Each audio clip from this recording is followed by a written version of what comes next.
बिल्कुल हम समझते हैं कि जो कुछ यहाँ रिलीजियस माइनॉरिटीज के साथ हो रहा है और जिस तरह से खासतौर से मुसलमानों के साथ पिछले कुछ वक्त से हो रहा है, हमारे ईसाई भाइयों के साथ जिस तरह का बर्ताव हो रहा है और मजहबी जो हमारी इबादत गाहें हैं उनको जिस तरह से निशाना बनाया जा रहा है, तो ये हम सब के लिए रिपोर्ट तो खैर बराबर आती है, लेकिन पूरी दुनिया देख रही है इसको और हमारे देश की 140 करोड़ जनता भी इसको देख रही है।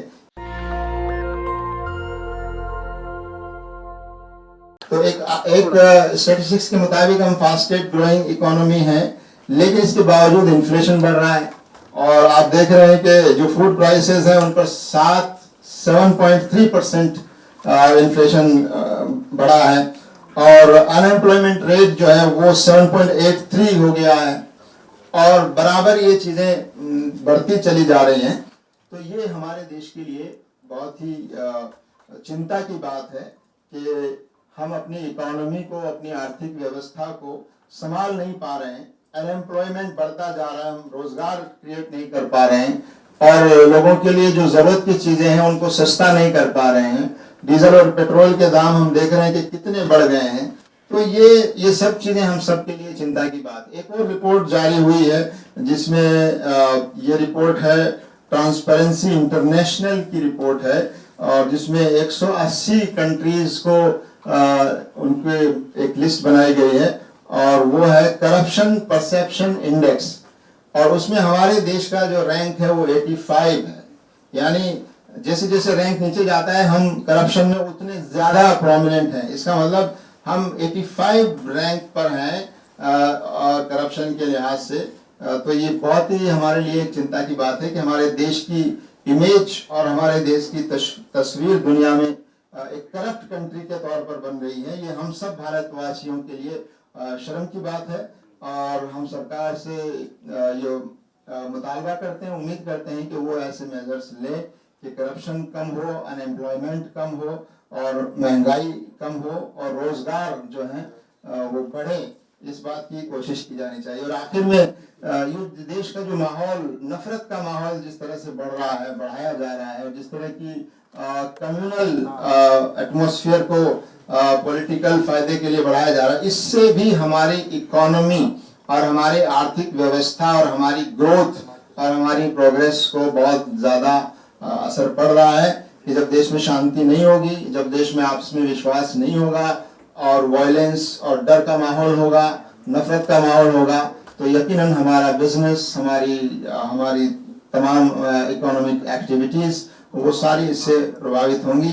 तो सरकार को चाहिए कि वो इस माहौल को दुरुस्त करने की कोशिश करे और इकोनॉमी को बेहतर करने की, महंगाई को कम करने की, रोजगार बढ़ाने की संजीदा कोशिश करे। और चूंकि गवर्नमेंट ने कोई बात नहीं कही है, गवर्नमेंट का कोई ऑफिशियल स्टैंड नहीं है, इसलिए हम उस पर कमेंट करने की ज़रूरत भी महसूस नहीं करते। और हम ये भी जानते हैं कि उन बयानों में बहुत सारे कॉन्ट्रडिक्टरी बातें अंदर होती हैं जिसके कई मतलब लगाए जाते हैं और उसमें हर चीज़ छुपी हुई है। उसमें कुछ चीज़ें पॉजिटिव भी नज़र आ रही हैं और बहुत सी चीज़ें अंदर छुपी हुई हैं, इसलिए हम उस पर कोई कमेंट करने की ज़रूरत महसूस नहीं करते। सर, आपने सेक्स वर्कर का जो पॉइंट उठाया है, यस, इसमें सर आप सेक्स वर्कर की जो गर्ल्स हैं या लेडीज हैं, उसमें सर हर एक तबके के लोग हैं वहाँ पर, तो सर उन लोगों के लिए आप कुछ बजट रखते हैं उनके काम करने के लिए, इन्फॉर्मेशन के लिए आप क्या काम कर सकते हैं? बताइए। हम तो तैयार हैं, हम तो सबके लिए काम कर रहे हैं, लेकिन अभी तो मामला सरकार से है कि उस प्रोफेशन को पूरी उसको एक तरह से लीगलाइज किया हुआ है और उस प्रोफेशन में हमारी बच्चियां और औरतें मजबूरन धकेली जा रही हैं, उनकी ट्रैफिकिंग हो रही है। तो ये एक डिग्निफाइड, ठीक है आप क्या देते आप? जी, हम यही कहते हैं कि जिस तरह और लोगों के लिए हम एम्प्लॉयमेंट का इंतजाम कर रहे हैं, उनके लिए भी एक डिग्निफाइड एम्प्लॉयमेंट का, या कोई कुछ नहीं कर सकता है तो उनके लिए पेंशन का, एक डिग्निफाइड पेंशन का और एम्प्लॉयमेंट का इंतजाम करना ये सरकार की जिम्मेदारी है। क्योंकि उस प्रोफेशन को लीगलाइज करके और धकेल कर उनको हम सिर्फ औरत को नहीं बल्कि पूरे भारतीय समाज को हम कलंकित कर रहे हैं। सलीम साहब,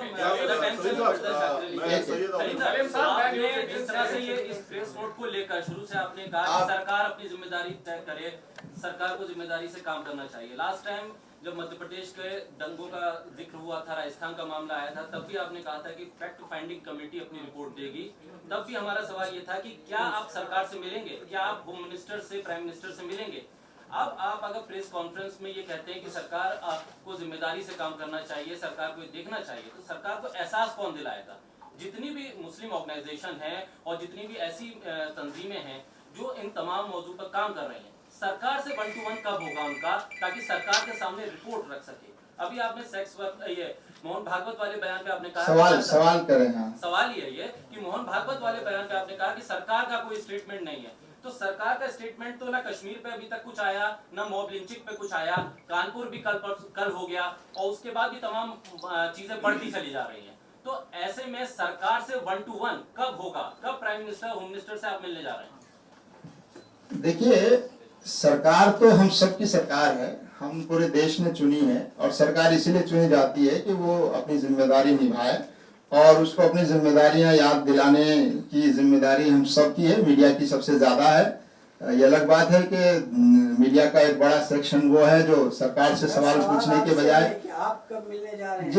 जी जरूरत होगी तो जरूर मिलेंगे। उनसे नहीं मिलने की बात कोई, अगर हमको लगता है कि हम कोई बात मिलकर ही कह सकते हैं तो जरूर मिलेंगे हम।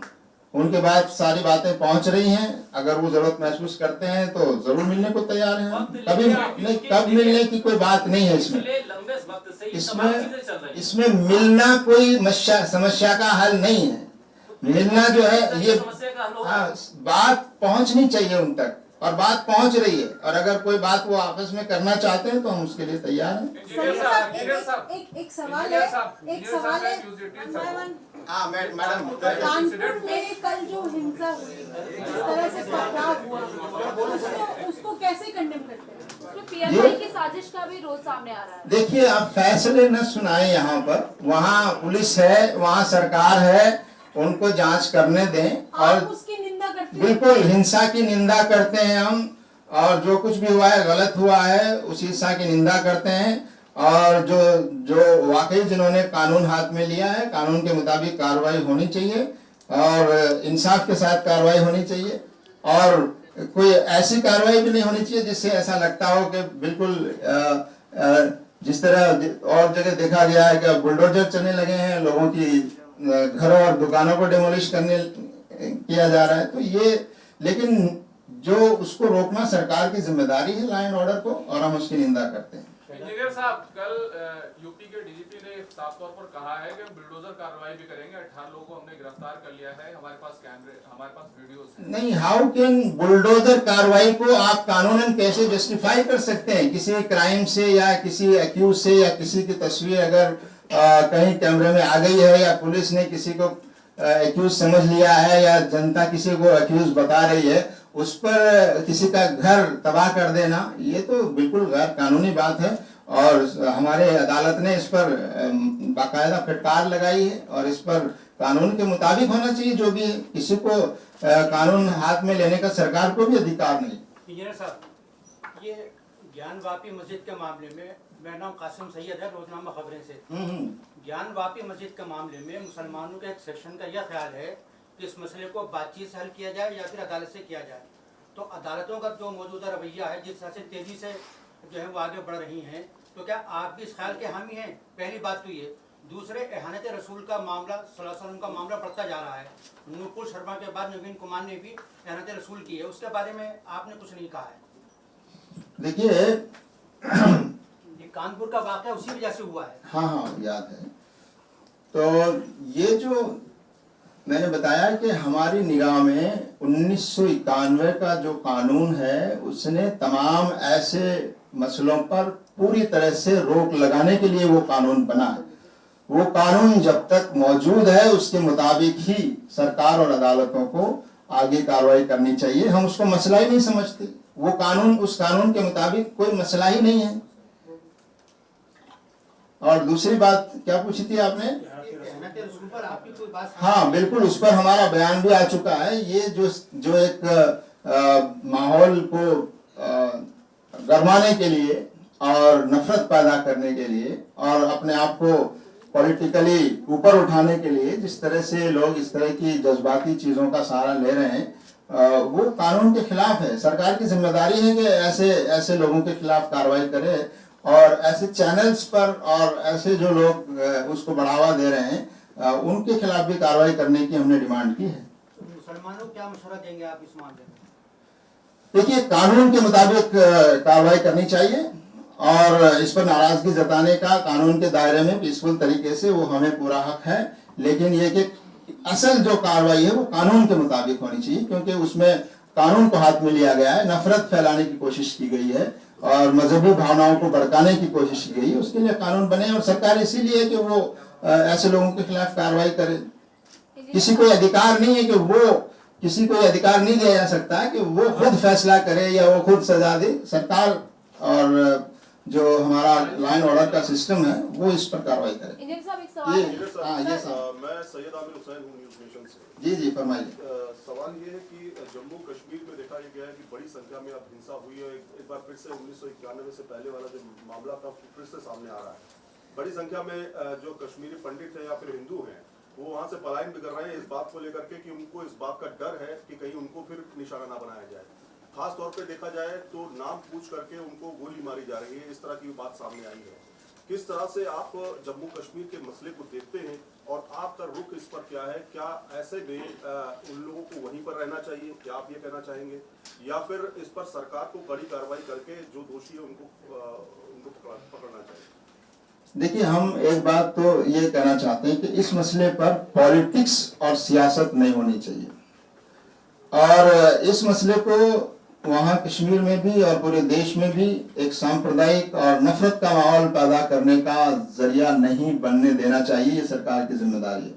दूसरा, ये हमने अपने प्रेस नोट में भी लिखा है कि ये सरकार की जिम्मेदारी है और अब तो मौजूदा सरकार जो है वो पूरी तरह से अधिकृत है, वहाँ कोई स्टेट गवर्नमेंट नहीं है कि वहाँ पर आप पीस कायम करें, वहाँ म्यूचुअल ट्रस्ट कायम करें, वहाँ डर का जो माहौल है उसको खत्म करने की कोशिश करें।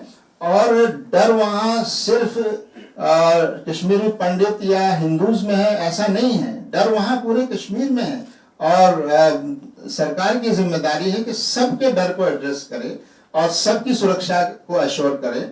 और पलायन जो है वो ऐसा नहीं है कि सिर्फ एक कम्युनिटी का हुआ है, दूसरे लोग भी पलायन कर रहे हैं, दूसरे लोग भी मुख्तलिफ तरीकों से पूरे देश में आप देख सकते हैं उनको। तो इस समस्या को कम्युनल लेंस से और पॉलिटिकल मोटिव से देखने और हल करने की कोशिश करने के बजाय इसका एक परमानेंट हल वो करने की कोशिश करनी चाहिए। और वो यही है कि आप कश्मीरी आवाम से बात करें, आप वहाँ पर लोगों की शिकायतों को दूर करें, म्यूचुअल ट्रस्ट पैदा करें और जो लोग किसी भी वजह से वहाँ से आ गए हैं या उनको वापस उनके घरों में सुरक्षित जो है वहाँ पर उनको बसाया भी जाए और सुरक्षा देने की उनको पूरी कोशिश की जाए। ये सरकार की जिम्मेदारी है। और अब आप किससे कहेंगे? अब तो 8 साल से सरकार है और अब तो वहाँ स्टेट गवर्नमेंट भी नहीं है और एक जमाने में तो आपकी वहाँ की पार्टी के साथ मिलकर वहाँ गवर्नमेंट थी।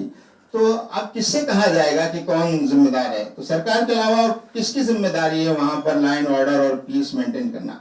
उसके लिए जो कुछ भी करने की जरूरत है वो करना चाहिए, लेकिन सबसे ज्यादा जरूरी है कि वहाँ विश्वास का वातावरण हो और वहाँ डर खत्म हो और वहाँ नफरत का जो माहौल है उसको खत्म करने की कोशिश की जाए और वहाँ सबको irrespective of their caste, creed and religion and faith, everybody should be given full security and safety. It is the responsibility of the government. Salim जी, सूफी खान का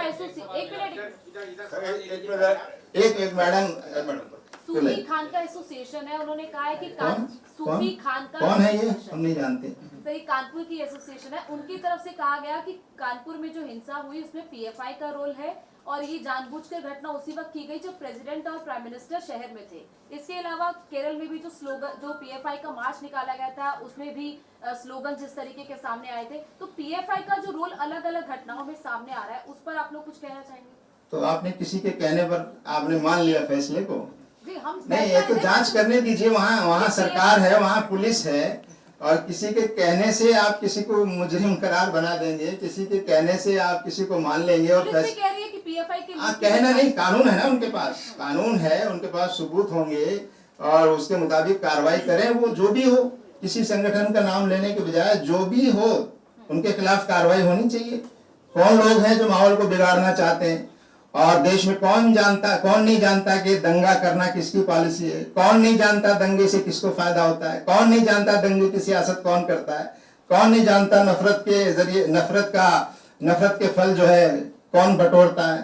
तो आप सब जानते हैं, और अगर कोई घटना जो हुई है उसकी जांच होनी चाहिए और कानून अपना काम करे निष्पक्ष तौर पर। हाँ, ये सरकार जो है आई है, 8 साल हुए हैं, अच्छे दिन के नारे के साथ आई थी, 15 लाख रुपए देने के वादे के साथ आई थी, हर एक के खाते में 15 लाख।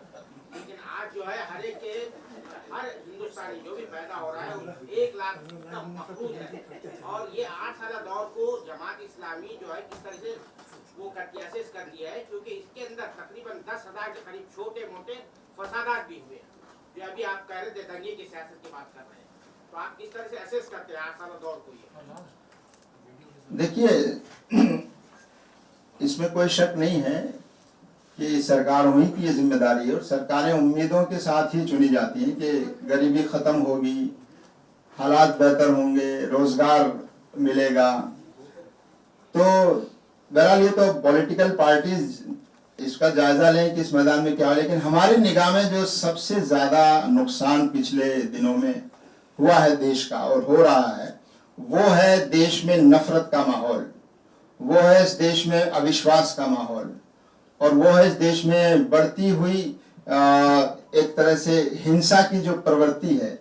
और कुछ लोग अपने आप को कानून से ऊपर समझते हैं, वो समझते हैं कि उनके खिलाफ कोई कार्रवाई नहीं होगी। तो ये जो माहौल पैदा हो रहा है, मैं समझता हूँ ये सबसे बड़ा खतरा है। यकीनन हमारी आर्थिक व्यवस्था और वो भी मसले हैं और उनको भी हल करने की हमने बात कही है, लेकिन हमारी निगाह में ये जिस रुख पर हमारा देश नफरत के रास्ते पर चलाने की कोशिश कर रहे हैं कुछ लोग, इसको रोकना बहुत जरूरी है। सियासी पार्टियों से भी हम कहते हैं कि राजनीतिक पार्टियां, सभी राजनीतिक पार्टियां जो है इसको बहुत सीरियसली ले कि ये देश और समाज के लिए बहुत खतरनाक है। जो धार्मिक नेता हैं अलग अलग धर्मों से, उनसे भी हमारा संपर्क है और उनसे भी हम मिलते रहते हैं। उनसे भी हम यही कहते हैं कि धार्मिक नेताओं को समाज में आकर और धर्म के नाम पर ये जो नफरत और वातावरण को दूषित करने की और समाज में दूरियां पैदा करने की कोशिश हो रही है, धार्मिक नेताओं को आगे आकर काम करना चाहिए, सामाजिक संगठनों को आगे आकर काम करना चाहिए। तो और हमसे जो कुछ भी हो रहा है हम अपने तौर पर सामाजिक सतह पर कर रहे हैं, और सियासी पार्टियां, राजनीतिक पार्टियां राजनीतिक तौर पर करें, और धार्मिक लोग जो है वो अपने धार्मिक उस माहौल को समाज में ठीक तरह से मैसेज दें कि सच्चा जो धर्म है और धर्म के नाम पर जो ये किया जा रहा है वो गलत हो रहा है। मेरा एक सवाल ये है, यूनाइटेड स्टेट ने, उसके स्टेट डिपार्टमेंट ने रिलीजियस फ्रीडम रिपोर्ट जो है उसमें इंडिया को इंडिक्ट किया है, इंडिया ने उसको रिजेक्ट कर दिया है, क्या आप उसको रिजेक्ट करते हैं या इंडोर्स करते हैं? देखिए, जो कुछ हो रहा है देश में उससे मीडिया अच्छी तरह परिचित है और वाकिफ है। बिल्कुल हम समझते हैं कि जो कुछ यहाँ रिलीजियस माइनॉरिटीज के साथ हो रहा है और जिस तरह से खासतौर से मुसलमानों के साथ पिछले कुछ वक्त से हो रहा है, हमारे ईसाई भाइयों के साथ जिस तरह का बर्ताव हो रहा है, और मजहबी जो हमारी इबादत गाहें हैं उनको जिस तरह से निशाना बनाया जा रहा है, तो ये हम सब के लिए, रिपोर्ट तो खैर बराबर आती है लेकिन पूरी दुनिया देख रही है इसको, और हमारे देश की 140 करोड़ जनता भी इसको देख रही है कि ये हमारे देश के लिए, समाज के लिए एक अच्छा संकेत नहीं है। और ये रिपोर्टें तो अलग चीजें, लेकिन ये बहुत गलत रुख पर हम जा रहे हैं। सर ये नहीं, हम तो इंसाफ के साथ हैं, और इंसाफ का तकाजा ये है कि जो चीजें बरसों से चली आ रही हैं और जिनको सरकारी संरक्षण और सरकारी सपोर्ट हासिल है, उनको बगैर किसी कारण के बंद कर देना उस सपोर्ट को। और मदरसों में शिक्षा होती है और शिक्षा सरकार की जिम्मेदारी है, और अगर मदरसे सरकार की जिम्मेदारी में से हिस्सा बटा रहे हैं तो उससे किसको आपत्ति होनी चाहिए। तो ये जो किया जा रहा है असम में, मुझे लगता है कि ये भी जो है एक खास नज़रिए से किया जा रहा है, और ये ठीक नहीं है। सर उनके बयान की मजम्मत होनी चाहिए ना, महमूद मदनी का लाखों फॉलोअर है, कुछ भी बोल देते हैं, कुछ भी बातें हैं। नहीं, हम तो क्या होना चाहिए वो सरकार से कहते हैं, किसी के बयान की मजम्मत या तायद हमारी उसमें नहीं है। हम तो क्या होना चाहिए वो हमने बता दिया, सरकार को क्या करना चाहिए और क्या नहीं करना चाहिए। Yes madam. मैं मिलन हूँ इंडिया टुडे से। ओके, जब श्योर। हमने मोहन भागवत जी के स्टेटमेंट पर आपसे सवाल पूछा तो आप कह रहे हैं आप कमेंट नहीं नहीं करना करेंगे। लेकिन क्योंकि गवर्नमेंट की तरफ से चाहे वो ज्ञानवापी का मुद्दा हो या फिर मुस्लिम टारगेटेड हो या फिर कोई भी ऐसा रिलीजियस मुद्दा हो, गवर्नमेंट की तरफ से कोई स्टेटमेंट नहीं आता। तो आरएसएस के जब हेड ऐसा स्टेटमेंट देते हैं कि हर मस्जिद के नीचे शिवलिंग ढूंढने की जरूरत नहीं है वगैरह, तो इस पर हम जानना चाहेंगे कि क्या आप इन स्टेटमेंट से अग्री करते हैं या डिसअग्री करते हैं, क्योंकि आप जैसी कई ऑर्गेनाइजेशंस हैं जिनके स्टेटमेंट्स पर बहुत लोग अपनी नजर रखते हैं, इसलिए हम जानना चाहते हैं कि मोहन भागवत जी के स्टेटमेंट पे आपकी क्या राय है? वही मैं कहना चाहता हूँ। पहली बात तो हम किसी व्यक्ति के स्टेटमेंट को हम एंडोर्स नहीं करना चाहते हैं, ना उसको क्रिटिसाइज करना चाहते हैं, वो उनका मामला। दूसरा ये कि हमारी निगाह में गवर्नमेंट से कही हुई बात जो है वो अहमियत रखती है। दूसरा ये कि बयानात में इतने कॉन्ट्रडिक्शन होते हैं कि दोनों तरह की बातें उसमें मौजूद हैं। यानी कुछ आप ढूंढना चाहें तो पॉजिटिव भी हो सकता है और उसके अंदर नेगेटिव भी मौजूद है। तो इसलिए ऐसे जो मुबहम बयान है उस पर कमेंट करना और किसी व्यक्ति के बयान पर कमेंट करना, मुझे लगता है कि जमात इस्लामी हिंद उसको ठीक नहीं समझती। हम तो जो चाहते हैं वो हमने बताया है, और सरकार कुछ ऑफिशियली कहे उस पर तो हम सरकार से बात कर सकते हैं, उसके कमेंट पर बात कर सकते हैं। जो इशू मोहन भागवत जी ने रेज किया है उस पे आपका क्या कहना है? इशूज जी, कमेंट जो इशू उन्होंने रेज किया है। नहीं, हम तो ये बात बता ही रहे हैं कि मसला मस्जिद और मंदिर का, इबादत गाहों का मसला 1991 के कानून के तहत अब उस पर एक मोहर लग चुकी है। अब किसी और मसले को छेड़ना और इस तरह की चीजें करना कराना और उस पर सरकार का चुप रहना और सरकार के अलावा कुछ और लोगों का बोलना, मैं नहीं समझता कि इसकी कोई हैसियत है। असल हैसियत यह है कि 1991 के कानून के तहत अब उन मसलों पर बात नहीं होनी चाहिए, उन पर लिटिगेशन नहीं होना चाहिए। ये उस कानून के तहत मौजूद है। अगर कानून बदल देगी सरकार का, ये डाइवर्ट करने के लिए, अटेंशन डाइवर्ट करने के लिए जो गवर्नमेंट ऑफ फेलियर्स है उसको डाइवर्ट करने के लिए उठाया जा रहा है। इसके पीछे पॉलिटिकल मोटिव्स है। जमात इस्लामी क्या ये समझती है? ठीक है, आपकी जो समझ है उस पर, उससे हम भी सहमत हैं। प्रोफेसर सलीम साहब, बॉलीवुड के जरिए फिल्म बना करके तारीख बदली जा रही है। अब एक ताज़ा फिल्म आई है सम्राट पृथ्वीराज, उसकी पूरी तारीख ही चेंज कर देगी। दुनिया अब तक ये जानती थी कि शहाबुद्दीन गौरी ने दूसरी जंग में पृथ्वीराज को कत्ल किया था। अब उसमें ये दिखाया गया कि पृथ्वीराज ने ही कत्ल कर दिया शहाबुद्दीन गौरी का। अब एक पूरी हिस्ट्री उन्होंने चेंज कर दी फिल्म बना करके। आप इसको कैसे काउंटर करेंगे, कैसे बताएंगे? नहीं, देखिए, कोई भी आर्ट या कोई भी टेक्नोलॉजी जो है वो बुरी नहीं होती। आर्ट और टेक्नोलॉजी को आप समाज में एक पॉजिटिव मैसेज देने के लिए भी इस्तेमाल कर सकते हैं, लेकिन अगर किसी का मंशा और किसी का जहन नफरत और दूरियां पैदा करने वाला हो, तो चाहे वो फिल्म हो या ड्रामा हो या कोई और चीज हो, उसमें भी वो वही चीज लाएगा। तो ये तो अब जनता देख रही है ना, और आप भी देख रहे हैं। हिस्ट्री तो सबको मालूम है, और हिस्ट्री से किस तरह की चीजें हो रही है वो भी आप जानते हैं। तो मुझे लगता है कि ये सरकार की जिम्मेदारी है। सरकारी तो सब करा रही है। अब इतनी हमें मालूमात नहीं है जितनी आपके पास है। सलीम साहब, माजी में इस तरह की खबरें आप बार ये कह रहे हैं कि कानून अपना काम करेगा। बिल्कुल। तो पहला सवाल ये है कि हिंदुस्तान में कोई कानून बचा है? बिल्कुल बचा है, बिल्कुल। एक बात है। दूसरी बात, अगर कानून बचा होता, अगर कानून नहीं होता तो देश ही नहीं होता। कानून है, वो अलग बात है कि उसको नाफिज करने वाले कम हैं। कहाँ पे नहीं हो रहा है। बात ये होता है कानून का अमल, कानून के बाद उस वक्त हम कहेंगे जब यकसानियत के साथ बगैर इम्तियाज के कानून पर अमल हो। हिंदुस्तान में कानून पर जो है अमल जो है इम्तियाज के साथ होता है। अभी आपने बात की कानपुर साहब की, मैं वीडियो में साफ दिख रहा है कि पुलिस वाले पथराव कर रहे हैं, पुलिस वाले ही पथराव कर रहे हैं।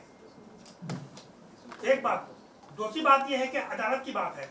कि एक तरफ अदालत जो कहती है कि भाई एक सवाल करेंगे तो अच्छा है, एक सवाल करेंगे तो जवाब मिलेगा। शर्जील इमाम और या उमर खालिद के ताल्लुक से कि जो दिल्ली पुलिस ने जो भी अदालत पेश किया वो सब बेकार है और पुलिस को फटकार लगाती है, दूसरी तरफ वो जमानत भी नहीं देती, तो क्या इसका हम समझें कि हुकूमत अदालत जो है, हिंदुस्तान की अदालत जो है हुकूमत की मंशा के मुताबिक काम करती है?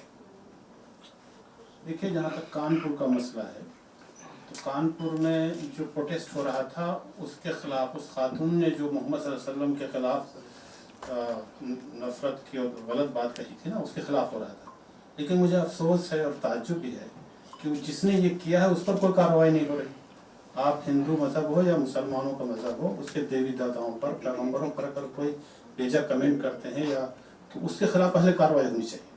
लेकिन हुआ ये कि जो लोग उसके खिलाफ प्रोटेस्ट करने गए थे, जाहिर सी बात प्रोटेस्ट होता है, भीड़ होती है, वायलेंस होता है, सब कुछ होता है, तो उस वक्त तो ये सब रिजल्ट है, उसका नतीजा है उसका, उस पर उस शख्स पर कार्रवाई होनी चाहिए कि जिसने ये गलत किया है। कोई भी हिंदू मुसलमान है अगर हिंदू देवताओं पर कोई गलत कमेंट करता है या हिंदू कोई उस पर करता है तो प्रोटेस्ट का अधिकार तो है ही है। तो अब अगर वायलेंस हो गया तो फिर ये तो होता है। तो अब इसके खिलाफ यही है मसला कि भाई जब मुसलमानों ने प्रोटेस्ट किया उसके बाद कुछ लोग ऐसे उसमें शामिल हो जाते हैं। हर प्रोटेस्ट को आप देखिए जिसमें कुछ ऐसे लोग एलिमेंट शामिल हो जाते हैं कि वायलेंस शुरू हो जाता है। तो वायलेंस के बाद पुलिस का काम आता है, पुलिस उनको मारती भी है और जेलों में डालती है और एक आफ्टर राइट जो वो शुरू होता है वह उसके खिलाफ कार्रवाई वो बड़ी खतरनाक होती है। जी इंजीनियर साहब, माजी वो में इस तरह दूसरा सवाल क्या था? माजी में इस तरह की खबरें आती रही हैं कि मुस्लिम पर्सनल बोर्ड से लेकर के दीगर संगठनों ने प्राइम मिनिस्टर से मिलने का समय मांगा था। माजी में इस तरह की खबरें आती रही हैं कि मुस्लिम पर्सनल बोर्ड से लेकर के दीगर संगठनों ने प्राइम मिनिस्टर से मिलने का समय मांगा था, लेकिन अब आप ये कह रहे हैं कि जब अगर जरूरत होगी वो बुलाएंगे तो हम जाएंगे। तो क्या उन्होंने आपको समय नहीं दिया? जबकि इस तरह की भी फोटोज आए हैं कि मुस्लिम संगठनों के बड़े बड़े नेता NSA डोवाल साहब से मिल चुके हैं। तो ये कंट्राडिक्ट समझ में नहीं आ रहा है। एक तरफ आप कह रहे हैं बुलाएंगे तो जाएंगे, तो क्या डोवाल साहब ने बुलाया था आप लोगों को? और क्या प्राइम मिनिस्टर साहब ने समय नहीं दिया आप लोगों को मिलने के लिए? क्योंकि आप भी मुस्लिम पर्सनल बोर्ड का हिस्सा है। ठीक है, मेरी जानकारी में उतनी जानकारी नहीं है जो आप बता रहे हैं कि उन्होंने समय मांगा था और समय नहीं मिला, ये मेरी जानकारी में नहीं है। आपके पास अगर जानकारी है तो है। और मिलने का जहाँ तक बात है, इसके लिए कोई सबको एक साथ मिलने की कोई ज़रूरत नहीं है। जो भी चाहे मिल सकता है या जो भी चाहे बात कर सकता है। लेकिन हमारा मानना ये है कि मुलाकात का फ़ायदा तभी है जब इश्यूज़ पर बात हो। मुलाकात का फ़ायदा तभी है जब जो कंसर्न्स हैं उनको जो है ठीक से समझने की कोशिश हो। और दूसरा ये कि हम कन्वे बराबर कर रहे हैं अपने मीडिया के थ्रू भी, दूसरी चीज़ों के जरिए भी। लेटर्स भी लिखे गए हैं जिसमें हमने अपने कंसर्न को शो किया है। और हमने ये कभी नहीं कहा कि हम नहीं मिलेंगे, हमने कभी ये तय नहीं किया कि हम सरकार से नहीं मिलेंगे। सरकार तो हम ही चुनते हैं, ठीक है, हमारी पसंद की हो या ना हो, लेकिन सरकार डेमोक्रेसी में सबकी है। और सरकार से बात करना और सरकार अगर कोई चीज़ ठीक नहीं कर रही है तो उसको मशवरा देना और उसको ठीक करना, ये सब सिटीजन्स की जिम्मेदारी है और मुसलमान भी इसमें शामिल हैं। तो हमने कोई ऐसा नहीं तय किया कि मिलेंगे नहीं, लेकिन ये कि मिलना जब फ़ायदेमंद हो, मिलने की जब कोई बाकायदा उस पर इश्यूज़ पर बात हो। अब कुछ लोग सिर्फ ये दिखाने के लिए या फ़ोटो के लिए अगर मिलना चाहें तो जमात इस्लामी हिंद कम से कम इस तरह की मुलाकात को पसंद नहीं करती जो सिर्फ दिखाने के लिए और फोटो के लिए हो या जिसमें कोई इश्यू पर बात ना हो। तो सीरियसली अगर डिस्कशन के लिए मौका मिलता है तो हम ज़रूर जाएंगे और ऐसे किसी मौके को हम गंवाएंगे नहीं। मैं ज़मीर हाशमी, हाँ श्योर जानना चाहता हूँ कि आपने दो चीज़ों पर अपना मौक़िफ़ रखा। एक चीज़ जो कोर्ट में है ज्ञानवापी का इशू, और दूसरा जो नुपुर शर्मा या इस तरह के लोग जो तौहीन रिसालत कर रहे हैं। दो चीज़ें आपने कहा कि कोर्ट अपना काम करेगी। कोर्ट ने बाबरी मस्जिद इशू पर भी काम किया है, कोर्ट ने दूसरे इशू पर भी काम किया है जिससे मुसलमान मुतमईन नहीं हुए। ये अलग बात है कि उन्होंने उसको कबूल किया। यहाँ होता ये रहा है कि पहले पब्लिक परसेप्शन बनाया जाता है और फिर अवामी राय के मुताबिक सबूतों को एक तरफ रख के फैसला कर दिया जाता है। यहाँ सोशल मीडिया से पब्लिक परसेप्शन बनाया जा रहा है, वीडियो लीक किए जा रहे हैं, वो वीडियो सच्चे हैं कि झूठे हैं। आपने कह दिया कोर्ट काम करेगी, सरकार काम करेगी, लेकिन जो पब्लिक परसेप्शन बन रहा है वो उनकी मर्जी से ही बन रहा है। इसको काउंटर करने के लिए जमात इस्लामी क्या सोचती है? देखिए, आपने तो इस मसले को बहुत गहराई तक समझ लिया है और हम भी आपकी उस सतह पर हैं, तो कोशिश ये तो ठीक है कि ये बात सब जान रहे हैं कि ये मसला क्या है और क्यों उठाया जा रहा है। और जहाँ तक अदालतों की बात है, एक डेमोक्रेसी में जब डिस्प्यूट होता है तो अदालतों में जाना ही पड़ता है और अदालतें कानून के मुताबिक काम करती हैं। अदालतों का फैसला सही हो, गलत हो, इंसाफ पर न हो, इसकी गुंजाइश रहती है। छोटी अदालत के फैसले को बड़ी अदालत में, उससे बड़ी अदालत में, बेंच में, आगे अपील, उसके कई मरहले हैं।